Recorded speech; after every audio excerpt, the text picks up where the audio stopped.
Shalom, Yashala. It's Brother Mapathop. That'd be key, but in the ancient Paleo Hebrew, right?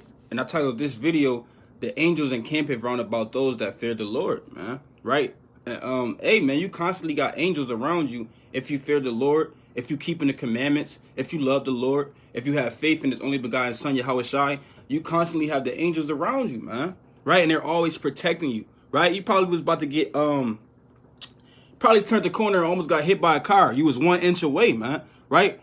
Hey, the angel probably kind of turned the car a little bit, man. So you were so you can be safe. You probably been in a car accident before, right? In the midst of gunfire before, and nothing touched you, man. Right? It's because the angels are protecting those that were sanctified from the beginning, right? And before we go into the words of the Lord, I want to say Kahala Yahweh by Hashem Yahushai. That'd be all praises to the Most High God, whose name is Yahweh, right? In the name of his only begotten Son, who the world ignorantly calls Jesus, but we know him as Yahushai, the righteous, man. Right? And we're going to get right into the words of the Lord. Shalom to the mighty brother Gabar. Shalom, King. Right? So let's bring out the classic. It's the book of Psalms, chapter 34 and verse 7, and it reads, "The angel of the Lord encampeth round about him that fear him." So the Lord is around about those that fear the Lord, man. Right? You got angels on your right hand side. You got angels on your left hand side right now, man. Right? But you just can't see them. They probably sitting there writing down what you're doing. All right, he read 15 chapters today, Lord, right? Oh, he kind of sinned and he didn't repent for it, right? They kind of go back up to the Lord and let him know what you're doing, right? That's why the angels of the Lord are also known as the eyes of the Lord. Shalaki, you understand? So I'm going to read this again from the top. Psalms 34 and 7. "The angel of the Lord encampeth round about them that fear him, right? And delivereth them." And the angels are going to deliver you in the times of trouble. Just like you read about in numerous other accounts, man, right? Numerous different accounts about our forefathers, right? Daniel in the lion's den, right? Plenty of accounts throughout the scriptures show you how our angels are going to deliver us, man, right? You might be running around in Jacob's trouble. You got no food, right? You haven't drunk anything in 12 days, right? And the Lord might send an angel to feed you. The Lord might send a raven to feed you. You understand? That's how the Lord get down. Right? I'm going to read this again one more time.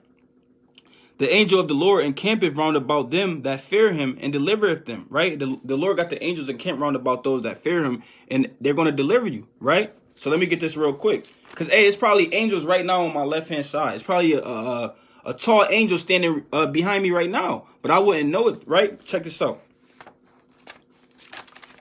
So this is the book of 2 Kings, chapter 16 and verse 16, and it reads, "And he answered, Fear not, for they that be with us are more than they that be with them."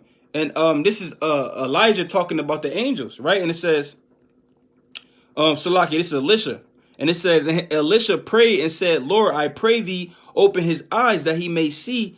And the Lord opened the eyes of the young man, and he saw, and behold, the mountain was full of horses and chariots of fire round about Elisha." So they had horses and chariots of fire round about them. The angels of the Lord, man, right? And Elisha said, "Lord, I pray you open his eyes so he could see these things," right? So just because you don't see the angels, don't think they're not round about you. Salakia, round about you, right? And don't think they're not protecting you. You understand? So I'm gonna read that again. This is a mighty precept. It says, "And Elisha prayed and said, Lord, I pray thee open his eyes that he may see. And the Lord opened the eyes of the young man." So the Lord kind of opened this young man's spiritual eye, right? In our carnal eyes, we can't see the angels round about us. You understand?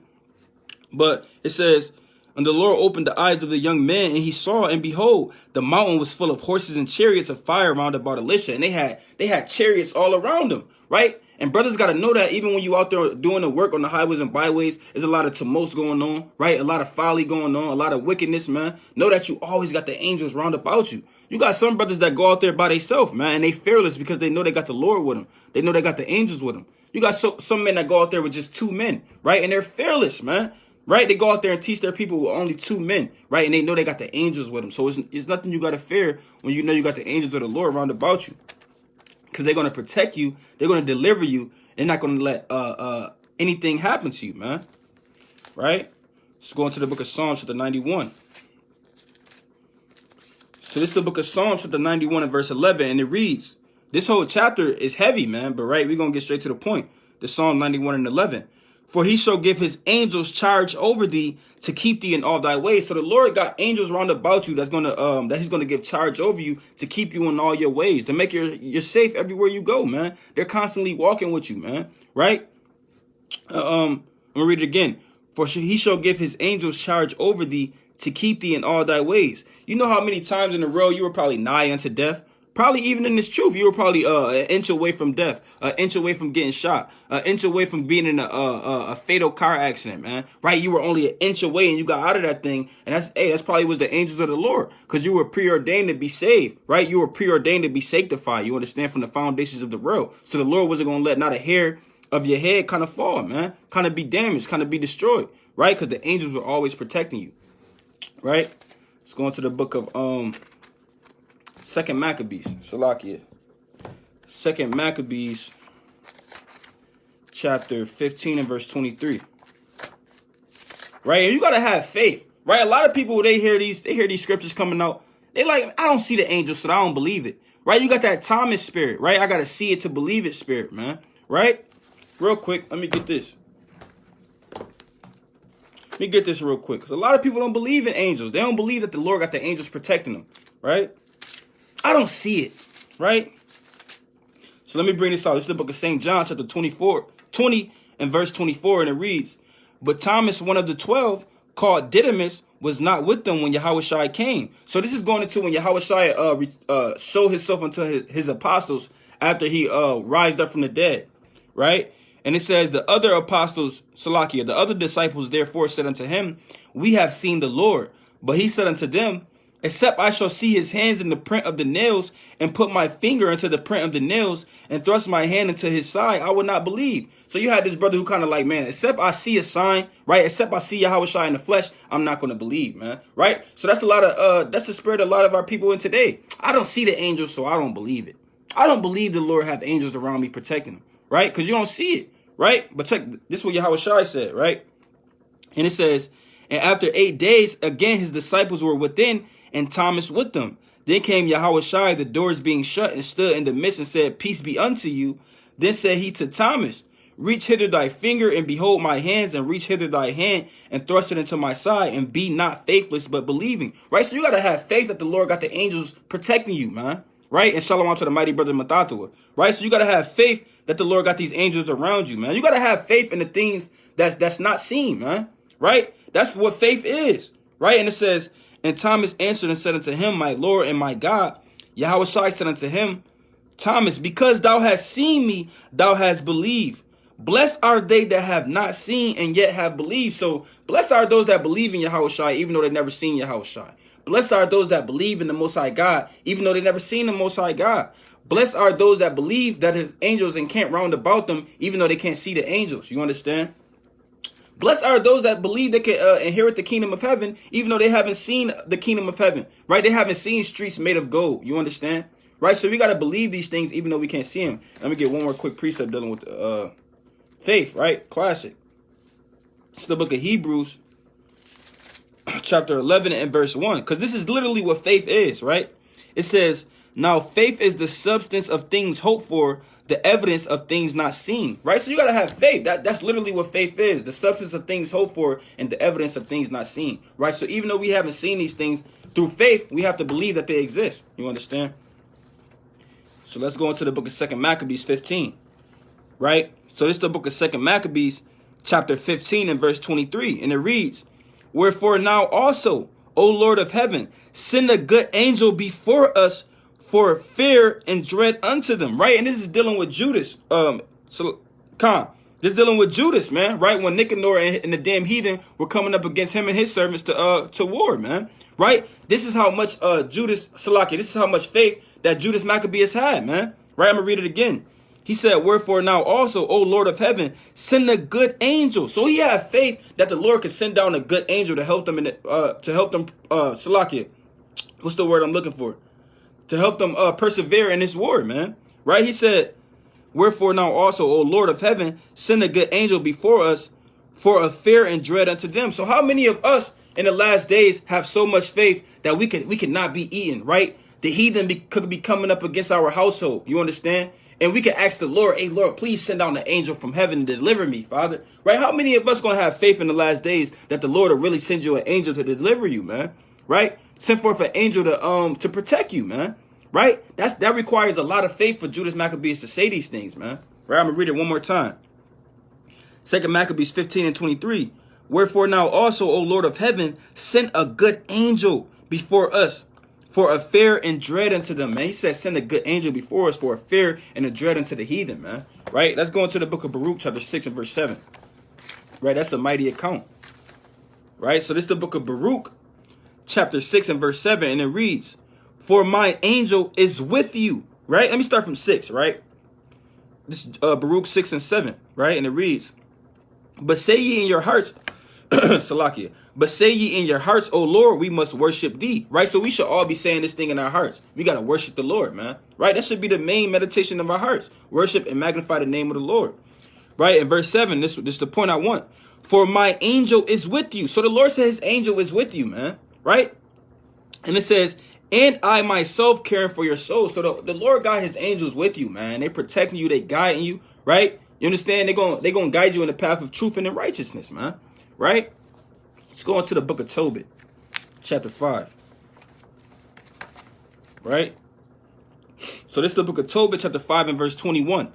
And it reads, for the good angel will keep him company. Right? So that good angel is keeping you company. You understand? We got a good angel that's going to keep us company. Right? I believe in Hebrews 1. I'm going to see if I can find that precept. The Lord said we all have an angel that minister unto us, man. Right? I'm going to read this again, Tobit 5 and 21. For the good angel will keep him company, and his journey shall be prosperous. And that good angel is going to make sure your journey is prosperous, man. Right? And it says, and he shall return safe. And that's on a physical level. You might go on the actual journey, right? You might be in Jacob's trouble, and that angel going to actually deliver you and make sure your way is prosperous on the physical level, but also on the spiritual level, man. Right? Because we're constantly traveling through the spirit, right? You might have demons on the left-hand side telling you, stray away from believing in Yahweh Shai. Be Old Testament only, right? Forget that Bible and go to Egyptology, right? But you got the spirit on the right-hand side kind of guiding you and keeping you rooted in this truth, man, right? So no matter how many demons try to come and sift you out, you're going to stay steadfast in your faith in Yahweh Shai. You understand? And I'm going to bring out the precept that the brother, 2 Kings 19 and 35. So this is the book of 2 Kings, chapter 19 and verse 35, and it reads, and it came to pass that night that the angel of the Lord went out and smote in the camp of the Assyrians 185,000. And when they arose early in the morning, behold, they were all dead corpses. And that's also how the angels get down, man. Right? Kind of laying down the heathen, man. Right? And it reads, and it reads, so Sennacherib, the king of Assyria, departed, right? And that's as he was worshiping in the house. Right, that's the only point I wanted, man. The angels could get down, man. Right, the angels laying down the heathen for the Lord, man. Laying down the heathen for Israel, man. Right? So let's go into the book of 2 Maccabees. Let's go back into 2 Maccabees. 11 and 6. There's a lot of mighty accounts about angels and Maccabees, man. Right, so this is the book of 2 Maccabees, chapter 11 and verse 6. And it says, now when they that were with Maccabees heard that he besieged, is this what I want? Salakia. This is what I want. It says, now when they that were with Maccabees heard that he besieged the hosts, they and all the people with lamentation and tears besought the Lord. Now you had our brothers and sisters, our forefathers and foremothers doing the same thing and crying out to the Lord, besieging Salakia, calling out to the Lord. Right, and let's see what they asking for. It says, besought the Lord that he would send a good angel to deliver Israel. Right, so this is the faith that our forefathers and foremothers had in the Lord. They're crying out to the Lord, saying, "Lord, send down a good angel that could deliver deliver Israel." Right, and that was really going on at that time. And really on another fold, hey, we still doing this today. We crying out like, Lord, even though we understand Yahweh Shai is not actually an angel, but we crying out to the Lord, hey man, send down Yahweh Shai, Lord, send down the Son, man, right? Because the Lord and the angels are going to deliver us in these last days, man. Right? So that's the same thing we're constantly doing today. Lord, send down Yahweh Shai with the billions of angels and deliver us, man. Right? And that's what our forefathers was doing. Let me read that again. This 2 Maccabees 11 and 6. It says, Now when they that were with Maccabees heard that he besieged the holds, they and all the people with lamentation and tears besought the Lord that he would send a good angel to deliver Israel, man. They crying out to the Lord like, Lord, please send a good angel to deliver us, man. Right? So our forefathers had a lot of faith, man. Right? Let's go into the book of 2nd Maccabees. Stay in Maccabees and go to chapter 10. Right? So this 2nd Maccabees 10 and 29, and it reads, but when the battle waxed strong, right, there appeared unto the enemies from heaven five comely men upon horses, right? And this is speaking about the angels of the Lord, with bridles of gold, and two of them led the Jews, and they were leading our forefathers. And it says, and took Maccabeus betwixt them, and covered him on every side with their weapons, and kept him safe. You see that? And they kept him safe in the midst of war. And it says, but shot arrows and lightnings against the enemies, so that being confounded with blindness and full of trouble, they were killed. So you literally had angels come down from the heavens and help Maccabees in war, man. Right? That's a mighty account, man. Right? Let's go into another one. Let's go into the book of Acts chapter 12 and verse 1. Right? I believe it's verse 1. Yeah, we can start from 1. You can start from the top, right? Eat the whole roll. Right? So this is the book of Acts chapter 12 and verse 1. Now about that time, Herod the king stretched forth his hands to vex certain of the church, and he killed James the brother of John with the sword. And because he saw it pleased the Jews, he proceeded further to take Peter also. Then were the days of unleavened bread. And when he had apprehended him, he put him in prison and delivered him to the four Quaternions, Salakia for the pronunciation, right? I believe that's what it is, though, of soldiers to keep him, and intending after Easter to bring him forth to the people, right? And Easter in that context is really talking about Passover, right? And it says, so we reading about Peter being delivered into prison, right? And it says, Peter therefore was kept in prison, but prayer was made without ceasing of the church unto the Most High God for him. And when Herod would have brought him forth, the same night Peter was sleeping between two soldiers, bound with two chains. So Peter was sleeping between two soldiers, and he was bound with two chains, right? And so our carnal mind would be, it's no way he could escape that, right? It's two soldiers on each side of him. They're watching him, right? And he's bound in chains. How is he going to get out of there, right? So a lot of people, they get in that situation and be like, there's no way the Lord will deliver me, right? They start lacking faith, right? It's either I'm going to be in here forever and die in here, or I'm going to probably end up getting my head chopped off in here. They lack faith in that time, man, right? And it says, and the keepers before the door kept the prison, right? And it's the point I want. And behold, the angel of the Lord came upon him, and a light shined in the prison. But the Lord sent an angel down to deliver Peter, right? And it says, and he smote Peter on the side and raised him up, saying, arise quickly, and his chains fell off from off his hands. So the angel kind of hit Peter on the side, said, we about to get up out of here, man. And the chains just magically, not even magically, but through the spirit, they fell off of Peter's hands, man. Right? And it says, and the angel said unto him, gird thyself and bind. That's the point I wanted from that. So the Lord, Peter was in prison, right? You had his brothers and sisters praying for him on the outside, right? Constantly praying and crying out to the Lord. The Lord sent down an angel and delivered Peter from prison, man. Right? That's a mighty account. Let's go into another one. Going to the a classic account, man. Let's go into the book of Daniel 6. Right? So the Lord got the angels, they out here, man. They round about us, man. Right? They round about those that fear the Lord, man. Right? So this is the book of Daniel, chapter 6 and verse 22, and it reads, yeah, I'm going to get 22, get straight to the point, right? It says, my God have sent his angels, right? So this is going into Daniel being casted into the lion's den, right? Because I believe it was, I'm not sure what king it was at that time. It wasn't, was it Nebuchadnezzar or Salakia? Let me see if I can find it. Oh, King Darius, Salakia. Right, so it's around the time of King Darius. Daniel was cast into the lion's den, right? Because he kept calling out and worshiping the Lord when he was told he couldn't, man. They made a decree that nobody could call. Everybody had to serve their God. But Daniel said, man, I'm going to serve the true living God. I'm going to keep praying to my Lord. I'm going to keep serving my Lord, man. Right? So he was cast into the lion's den. And it says, my God have sent his angel and have shut the lions' mouths. Right? So the Most High God sent down an angel and they shut the lions' mouths, right? And it says that they have not hurt me. So the lions didn't hurt Daniel, Even though he was casted into the lion's den, they expected him to be destroyed. They expected him to be damn eaten and torn into pieces by these lions. You understand?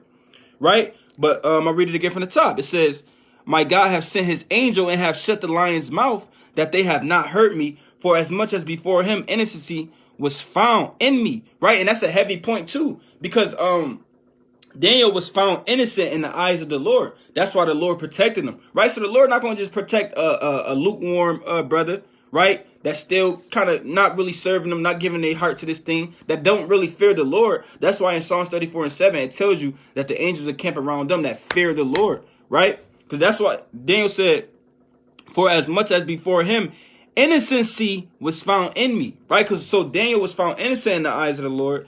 And also before thee, O king, have I done no hurt. You see, that's what the Lord delivered Daniel from the lion's den, man. That's a heavy account, man, right? Let's go into another one. Let's go into the Bell and the Dragon. Right? So this is Bell and the Dragon and the Apocrypha, right? 1 and verse 29, right? And it reads, well, it's only one chapter, so just verse 29. It says, so they came to the king and said, deliver us, Daniel, or else we will destroy thee in thy house. So this is going into, Daniel was cast into a lion's den, right? And it says, now when the king saw that they pressed him sore, being constrained, he delivered Daniel unto them, who cast him into the lion's den, where he was 6 days. And in the den there were 7 lions. So you had 7 lions in his den, right? And it says, and they had given them every day 2 carcasses and 2 sheep. So they constantly fed this lion 2 carcasses and 2 sheep every day, right? And we're going to read why. And it says, which then were not given to them to the intent that they might devour Daniel. So the lions were constantly fed 2 carcasses and 2 sheep. And the day where they put Daniel in there, they didn't feed him anything. So that way, that day, the lions could be like, hey, I guess that's our food for the day, man. Right? They didn't feed us all day. The 2 lions, the 2 sheep and the 2 carcasses that they usually feed us, but they threw Daniel in here. So now we're going to devour him. Right? That was the intent of the king. Right? And it says, now there was in Jewry a prophet called Habakkuk, who made pottage and had broken bread in a bowl and was going into the field for to bring it into the reapers. But the angel of the Lord said unto Habakkuk, go, carry the dinner that thou hast in Babylon unto Daniel, who was in the lion's den. So you had an angel of the Lord appear unto Habakkuk and said, man, we're going to deliver that pottage that you got, and we're going to give it to Daniel, right, in Babylon.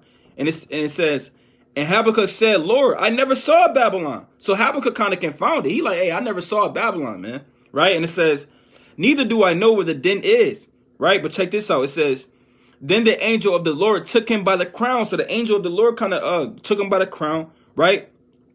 And bare him by the hair of his head, and through vehemency of his spirit set him in Babylon over the den. So the angel of the Lord kind of grabbed Habakkuk up and took him to Daniel. You understand? And shalom to the mighty brother Yeshua. Yahshua, shalom, king. Right? And it says, and Daniel said, thou hast remembered me, O God. Did I skip some? No, Salaki, verse 37. And it says, and Habakkuk cried, saying, O Daniel, Daniel, take the dinner which the Most High God have sent thee. And Daniel said, thou hast remembered me, O God, neither hast thou forsaken them that seek thee and love thee. So the Most High, if you seek the Lord, right, if your whole life consists around seeking the Most High God, right, open up the scriptures, right, trying to spend time with Yahweh Shai, right, and you fear the Lord and you love the Lord is going to deliver you. The Lord is going to protect you. The Lord is not going to let anything happen to you, man, right? Hey, that's a heavy account, right? Let's go back into the book of Acts, right? So the Lord is not going to let anything happen to you if you fear him, man, right? So this is the book of Acts, chapter 5 and verse 17, right? And it reads, then the high priest rose up and all they that were with him, which is the sect of the Sadducees, and were filled with indignation, right? And laid their hand on the apostles and put them in the common prison. So it's going back into the apostles being locked up and put into prison, man, right? And it says, but the angel of the Lord by night opened the prison doors and brought them forth and said, go stand and speak in the temple to the people all the words of this life. So you had the angel of the Lord deliver the apostles out of prison, man. Right? So this is how the angels get down. This is how the Lord get down for those who love him, man. Right? And those who fear him, man. Right? And that's a plain account. Let's go into the song of the 3 holy children. Right? And a lot of us, hey, you can't even really fathom this thing. Like when you read about I believe it's 1 Kings 19, right? The Lord sending a raven to feed Elijah, right? The Lord sending angels down to deliver our forefathers out of lions' dens, out of prison. You understand, right? We can't fathom these things. Being in the middle of a war, right? A physical war, and calling upon the name of the Lord to send down an angel to deliver you, and the Lord actually send down this angel, and it starts shooting lightning beams, man, right? Shooting fire, man, right? These are things that we can't fathom, but we have to believe these things, man, right? We have to believe these things, man, right?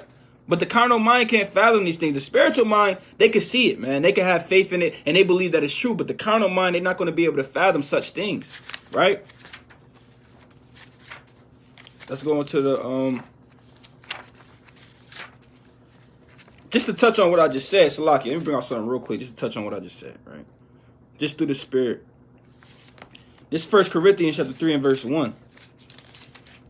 And it reads, "And I, brethren, cannot speak unto you as unto spiritual, but as unto carnal, even as unto babes in Hamashiach." So this is Paul talking to the Corinthians, man, the Israelites scattered in Corinth, man. Right? He said, I can't speak unto you as unto spiritual because y'all too carnal, man. Right? Salaki, I kind of jumped the gun.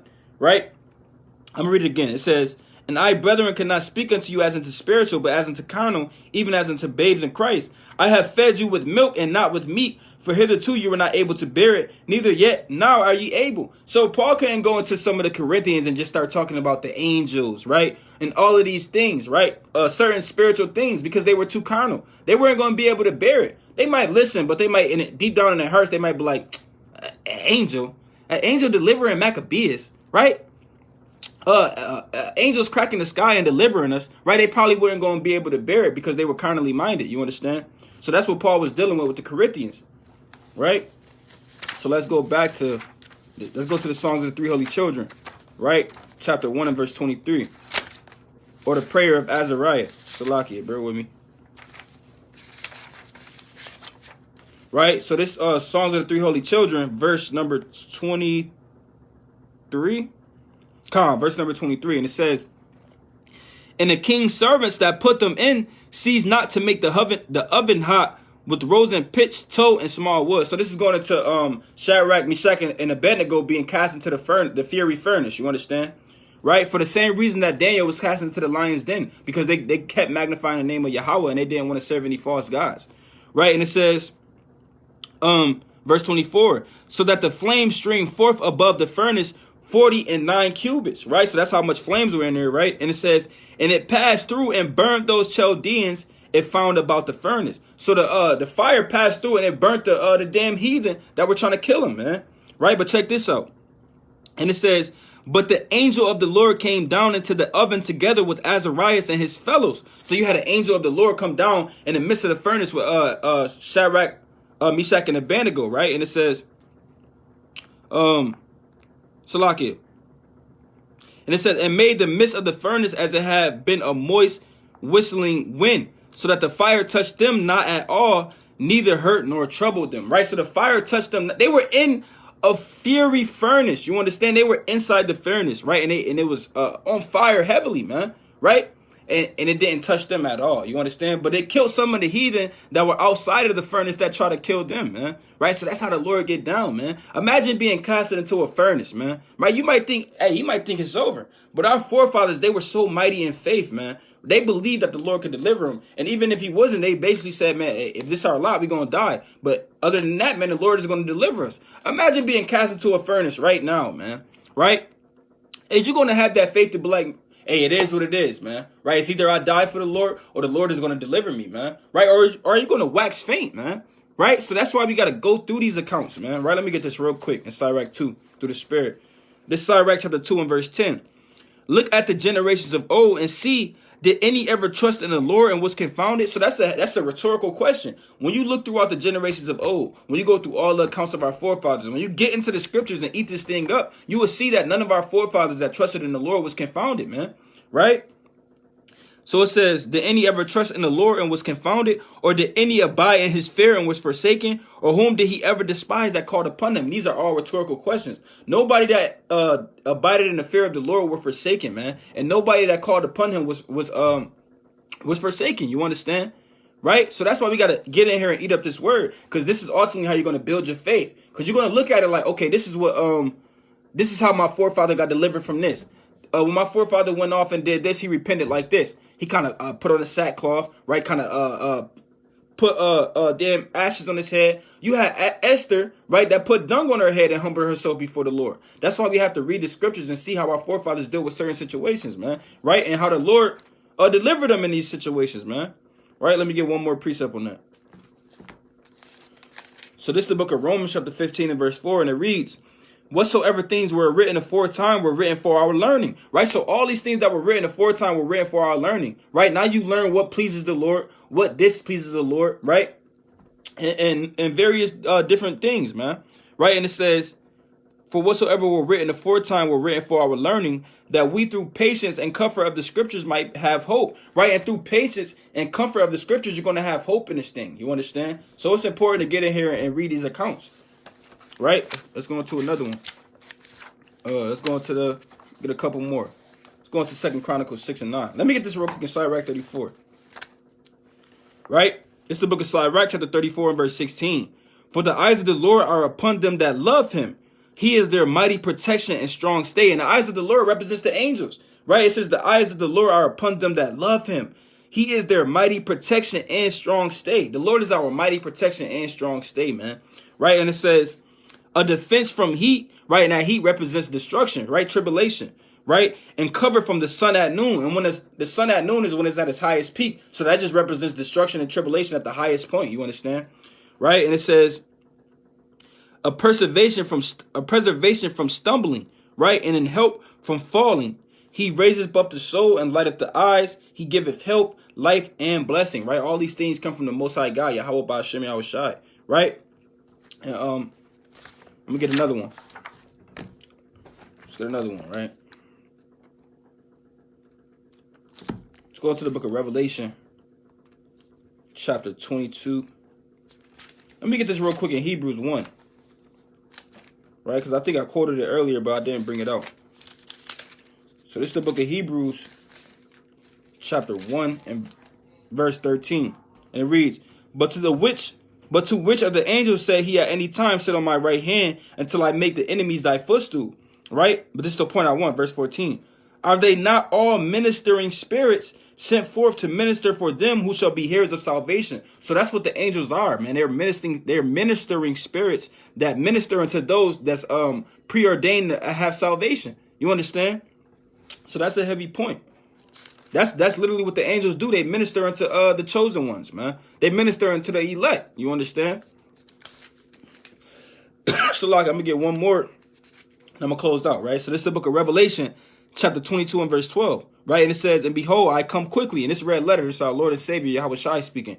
It says, and behold, I come quickly, and my reward is with me. So Yahweh Shai come quickly, right? He come like a thief in the night. He's going to come when nobody's expecting it, right? And it says, and my reward is with me, right? And his reward is with him. And it says to give every man according as his work shall be. And the Lord is going to give every man according as his work shall be, man, right?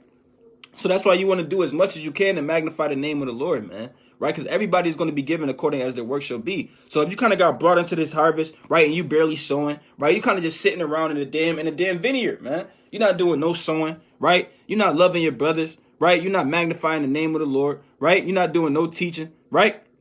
Hey, man, the Lord going to give you a terrible reward, man, right? Probably you're going to be casted out of this thing, man. You might be destroyed, right? You want to be on fire for the Lord in these last days, right? And it says to give every man according as his work shall be, right? That's all I wanted on that, right? The brother said don't close out. I'm going to get one more.